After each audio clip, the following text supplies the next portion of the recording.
Bienvenidos a los confines donde la fe se encuentra con el miedo más primitivo. Hoy, no hablaremos de teorías ni de leyendas urbanas distantes. Hoy entraremos en el terreno sagrado que debería ser un lugar de descanso, pero que para algunos hombres de fe, se convirtió en el escenario de sus peores pesadillas. Prepárate para escuchar 10 relatos basados en las experiencias de sacerdotes que, cumpliendo su deber en cementerios y velatorios, se encontraron con algo que la Biblia no pudo explicar. Apaga la luz, acomódate y asegúrate de que estás realmente solo. Historia 1. El ataúd que golpeaba desde dentro en Colorado. El invierno en Colorado tiene una forma particular de silenciar el mundo. La nieve cae tan espesa que absorbe cualquier sonido, creando un aislamiento que puede volver loco a cualquiera. El padre Thomas conocía bien ese silencio. Llevaba más de 30 años oficiando en una pequeña parroquia en las montañas, un lugar donde los inviernos eran largos y los funerales, lamentablemente, frecuentes. Sin embargo, aquel velorio en particular tenía una atmósfera diferente, una pesadez que se asentaba en el pecho y dificultaba la respiración. El difunto era un hombre solitario. Un forastero que había muerto en una cabaña alejada y cuyo cuerpo había sido descubierto días después. No tenía familia, ni amigos. El ataúd, de madera robusta y sellado herméticamente por orden del forense debido al estado de descomposición, descansaba en el centro de la nave principal, esperando el servicio de la mañana siguiente. Eran las 2 de la madrugada cuando el padre Thomas bajó al santuario para hacer su última ronda de oraciones. La iglesia estaba vacía, iluminada únicamente por el resplandor vacilante de las velas votivas. El olor a cera derretida y a incienso rancio llenaba el aire frío. Thomas se arrodilló en el primer banco, con el rosario entre los dedos, intentando encontrar la paz necesaria para dormir. Fue entonces cuando lo escuchó. No fue un ruido fuerte, sino algo sutil, casi imperceptible. Un toc seco. Como si alguien golpeara madera con los nudillos. El sacerdote levantó la vista, buscando el origen del sonido. Pensó en las vigas del techo contrayéndose por el frío extremo del exterior. Volvió a cerrar los ojos. Toc, toc, toc. Esta vez fue más rítmico. Y más cercano. El sonido no venía de las paredes ni del techo. Venía del centro del pasillo. Venía del ataúd. Thomas sintió un escalofrío que no tenía nada que ver con la temperatura. Se puso de pie lentamente, con la respiración contenida. La razón le gritaba que era imposible. El cuerpo había sido preparado, embalsamado, y el ataúd estaba sellado con clavos de acero. Se acercó paso a paso. El silencio volvió a reinar por unos segundos eternos. Justo cuando Thomas estaba a punto de convencerse de que era su imaginación, el golpe resonó con violencia. ¡Bum! La madera vibró. No era el sonido de la madera crujiendo, era el sonido de algo golpeando desde el interior con desesperación. El sacerdote retrocedió, tropezando con su propia sotana. «Hay alguien ahí», susurró, sintiéndose ridículo y aterrorizado al mismo tiempo. Como respuesta, los golpes se volvieron frenéticos. Bum, bum, bum, bum. Era el sonido de puños golpeando contra la tapa, acompañados de un sonido aún peor, el de uñas rascando la madera, intentando abrirse paso. Thomas corrió hacia el teléfono de la sacristía para llamar a la policía, pero mientras marcaba, los golpes cesaron de golpe. Un silencio absoluto, más denso que antes, cayó sobre la iglesia. Cuando las autoridades llegaron y abrieron el ataúd, el cuerpo estaba exactamente como lo habían dejado. Muerto. Rígido. Pero en el reverso de la tapa de madera, incrustadas en el barniz interior, había marcas frescas y profundas de arañazos, y las uñas del cadáver estaban astilladas y llenas de astillas de madera. Thomas nunca volvió a hacer una vigilia solo. Si alguna vez has sentido que el silencio esconde algo que no puedes ver, este es el momento de suscribirte al canal. No dejes que el miedo te paralice.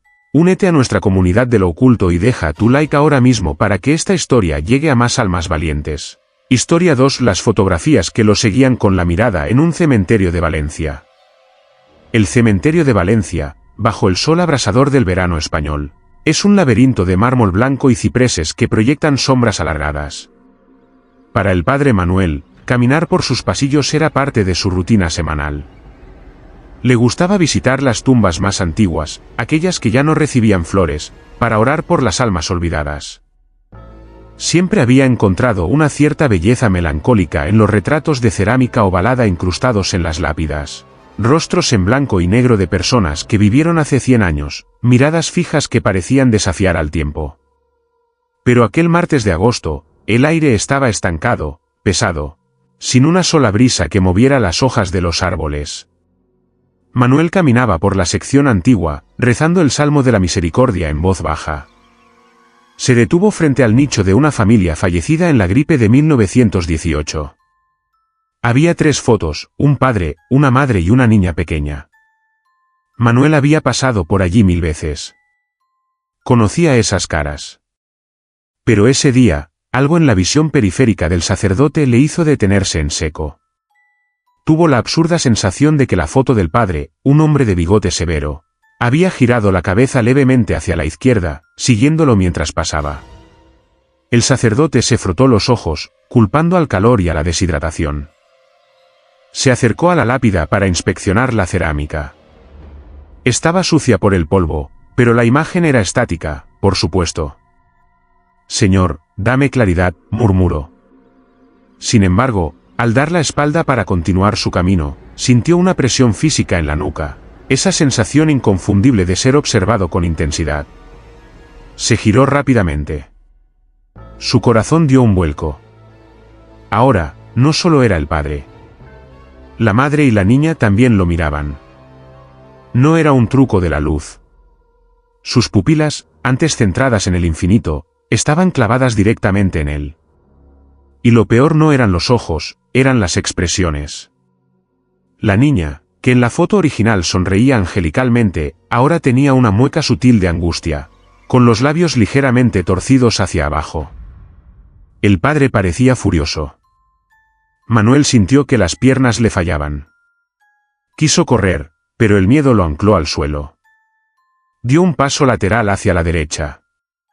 Las pupilas de las 3 fotografías se movieron en perfecta sincronía, siguiéndolo como si fueran radares. El terror que sintió Manuel no fue un miedo físico, sino espiritual. Sintió que estaba ante una profanación, una violación de las leyes naturales que Dios había establecido. Comenzó a recitar el rito de exorcismo en latín, con la voz temblorosa, lanzando agua bendita sobre el mármol caliente. Al tocar las fotos con el agua, escuchó un sonido sibilante, como si una gota de agua cayera sobre una plancha hirviendo. El vapor se alzó. Cuando el vapor se disipó, las fotos habían vuelto a la normalidad, mirando al frente, estáticas. Pero Manuel juraría hasta el día de su muerte que, justo antes de irse, vio a la niña parpadear. Nunca volvió a caminar por esa sección del cementerio. ¿Sientes que alguien te observa desde las sombras de tu habitación mientras escuchas esto? Rompe esa conexión ahora mismo suscribiéndote al canal. Activa la campana para protegerte y deja tu like si te atreves a ver la siguiente historia. Historia 3: El susurro que llamaba por su nombre en Hidalgo. La noche en los panteones de Hidalgo, México, tiene una cualidad mística. La neblina desciende de la sierra y envuelve las cruces de hierro forjado y las tumbas de piedra cantera. El padre Anselmo, un hombre joven y escéptico que acababa de ser asignado a la parroquia del pueblo, no creía en fantasmas. Para él, el mal era el pecado humano, no espíritus errantes. Su tarea esa noche era simple: cerrar las puertas del camposanto después de la celebración del Día de Todos los Santos, asegurándose de que nadie se hubiera quedado dormido o ebrio entre las tumbas. Llevaba una linterna potente que cortaba la niebla en haces de luz blanca. Sus botas crujían sobre la grava y las hojas secas de cempasúchil. Todo estaba en orden. Silencio absoluto, excepto por el canto lejano de un grillo. Anselmo llegó a la parte trasera del panteón, la zona más vieja, donde las tumbas eran apenas montículos de tierra sin nombre. Fue allí donde el viento cambió. La temperatura bajó drásticamente y la niebla se espesó hasta el punto de que apenas podía ver sus propias manos. «¿Anselmo?» El sacerdote se detuvo. La voz había sido clara, un susurro ronco, justo al lado de su oído derecho. Giró sobre sus talones, iluminando con la linterna. Nada. Solo lápidas grises y musgo. ¿Quién anda ahí?, gritó, tratando de imponer autoridad. El cementerio está cerrado. Salga ahora. Silencio. Anselmo negó con la cabeza, pensando que el cansancio le jugaba malas pasadas. Dio 2 pasos más hacia la salida. Padre Anselmo. Esta vez la voz vino desde abajo, desde la tierra misma, a sus pies. Era una voz gorgoteante, húmeda, como si alguien hablara con la boca llena de lodo.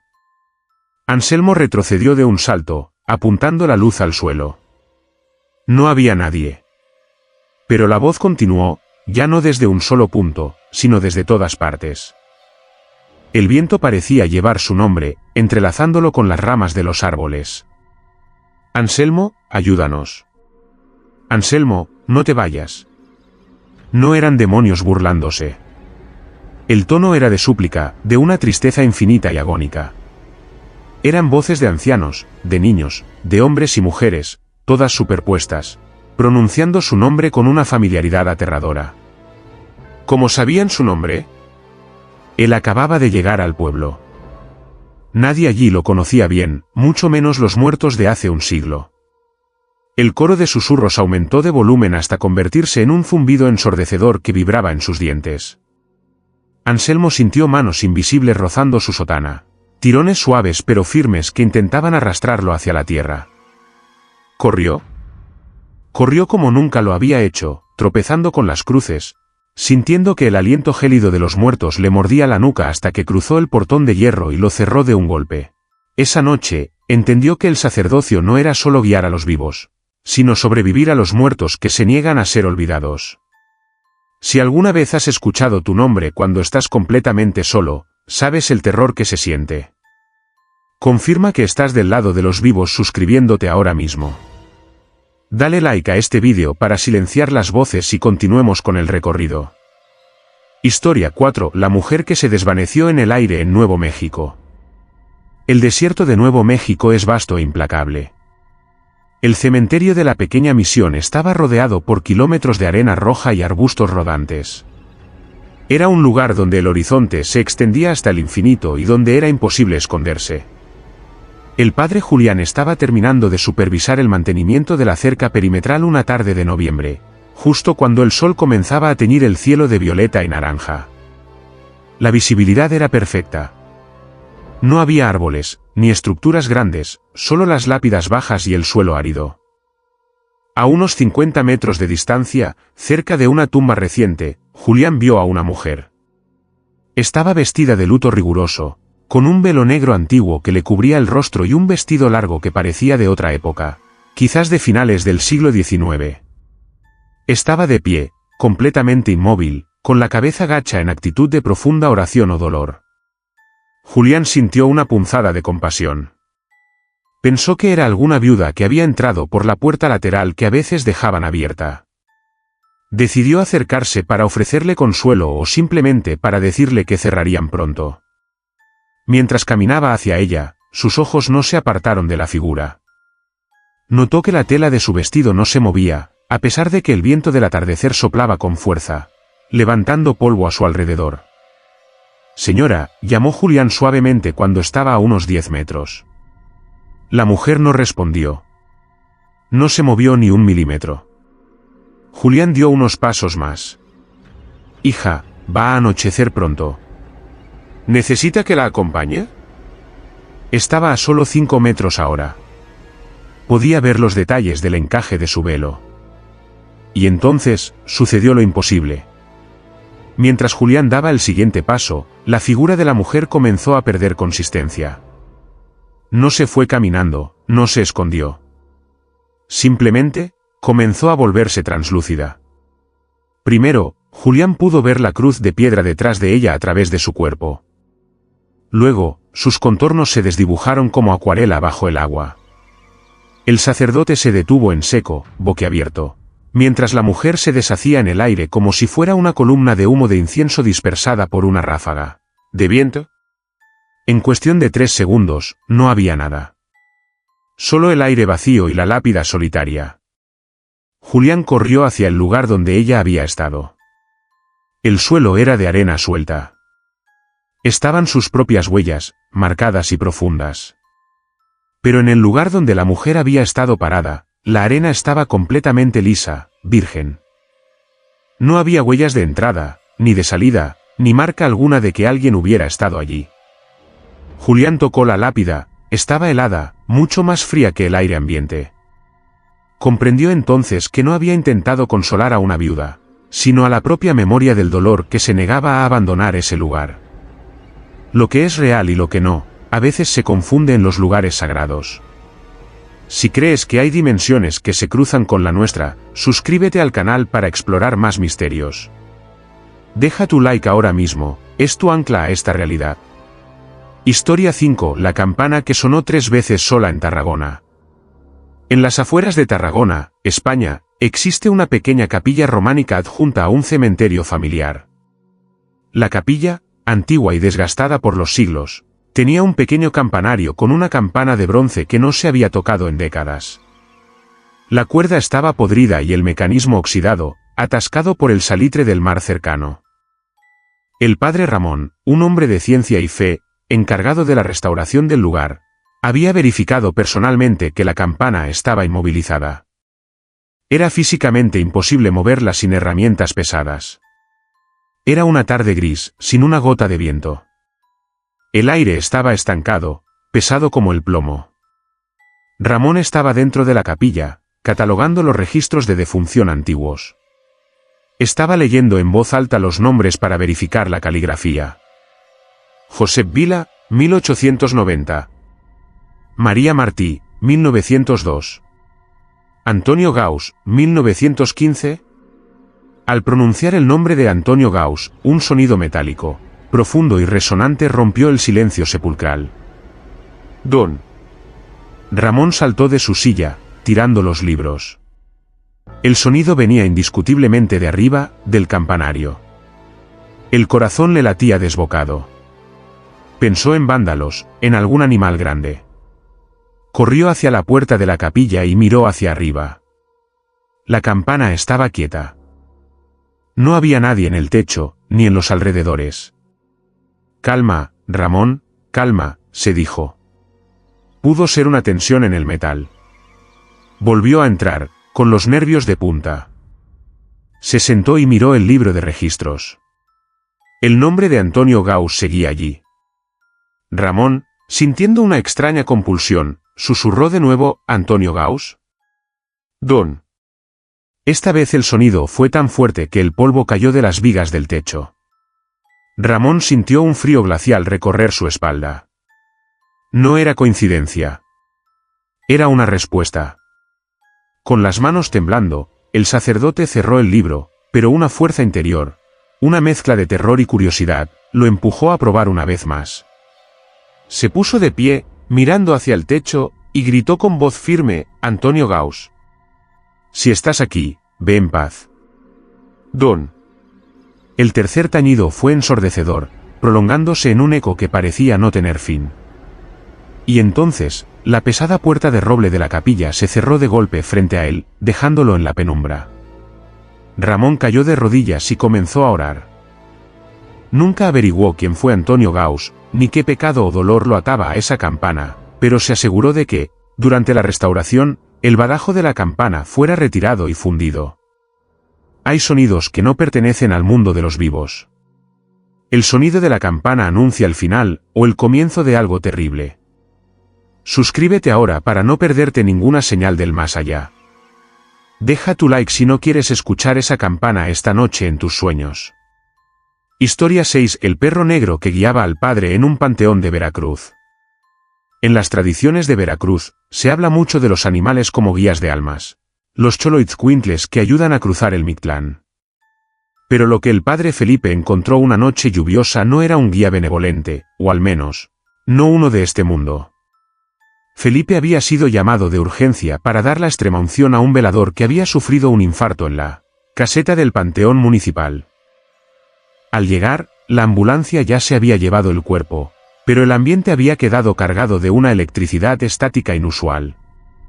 La lluvia caía torrencialmente, convirtiendo los caminos de tierra en ríos de lodo. Felipe decidió hacer una breve oración frente a la capilla central antes de irse. Al salir, con su paraguas luchando contra el viento, vio algo en el camino principal. Un perro. Pero no era un perro callejero cualquiera. Era enorme, negro como el carbón, con un pelaje que no parecía reflejar la poca luz de las farolas, sino absorberla. El animal estaba sentado, inmóvil bajo la lluvia, mirándolo fijamente. Lo que heló la sangre de Felipe fueron sus ojos, brillaban con una luminosidad propia, un amarillo intenso, casi incandescente, como dos brasas ardiendo en la oscuridad. El perro se levantó y dio unos pasos, luego se detuvo y miró hacia atrás, indicándole claramente que lo siguiera. Felipe, impulsado por una intuición que no supo explicar, comenzó a caminar detrás de la bestia. El perro lo guió a través de los senderos más intrincados del panteón, lejos de la entrada, hacia la sección más antigua y olvidada, donde la vegetación había devorado las tumbas. A pesar de la oscuridad y el lodo, el perro se movía con una elegancia sobrenatural, sin hacer ruido, sin dejar huellas.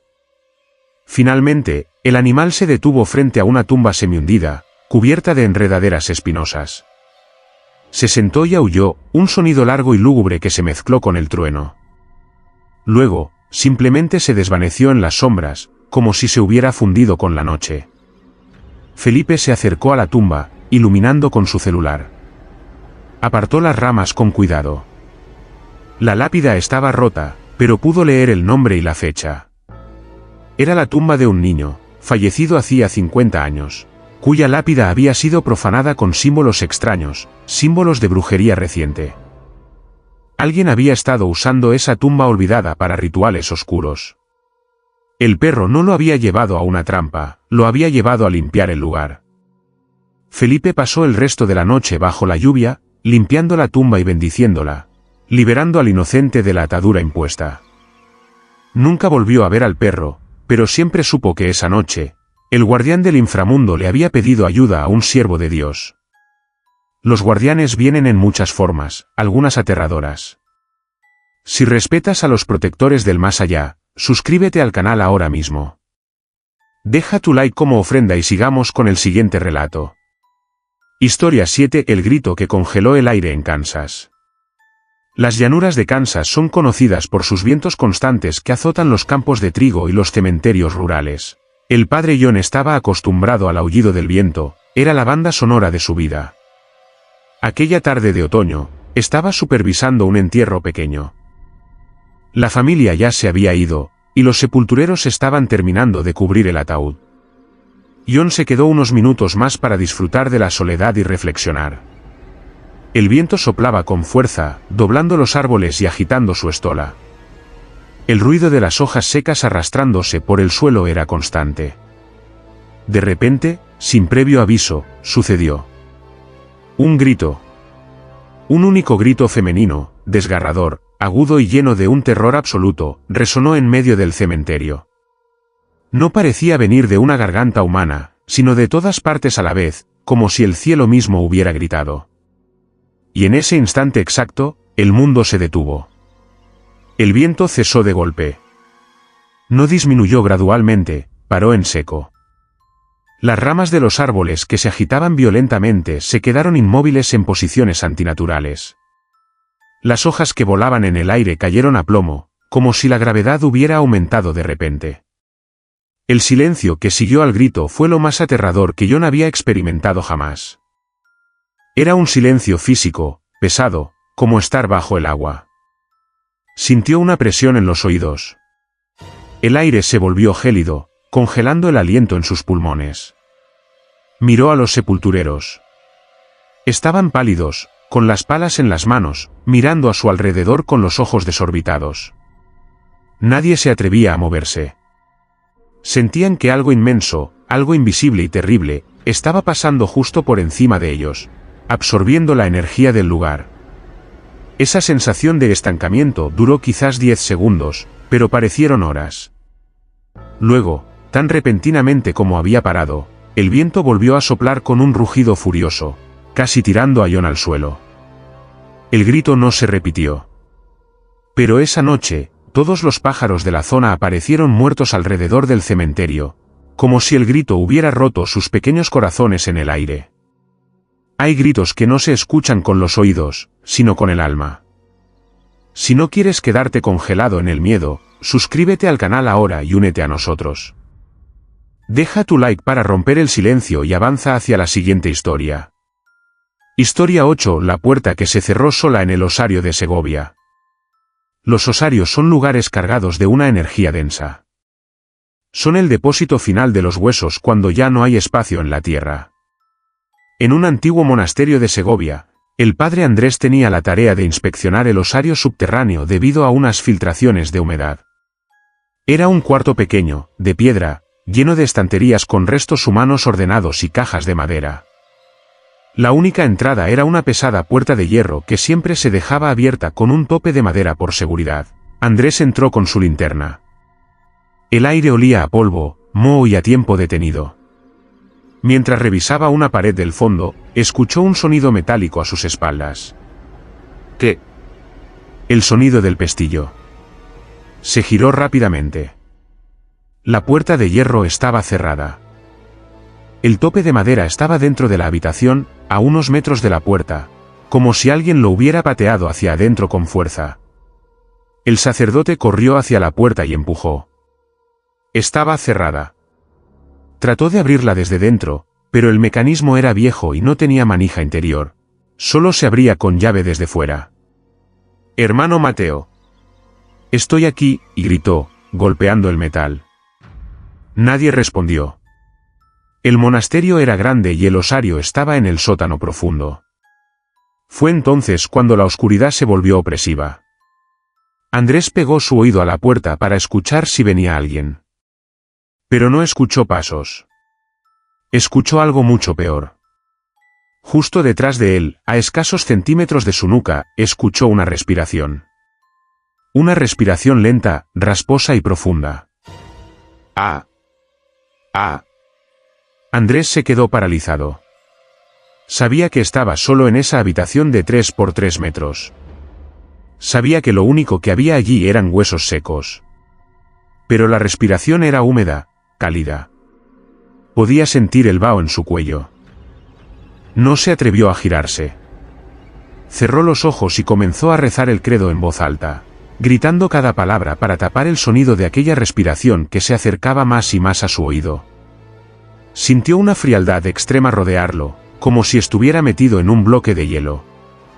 Justo cuando sintió que algo iba a tocar su hombro, la cerradura de la puerta chasqueó sola.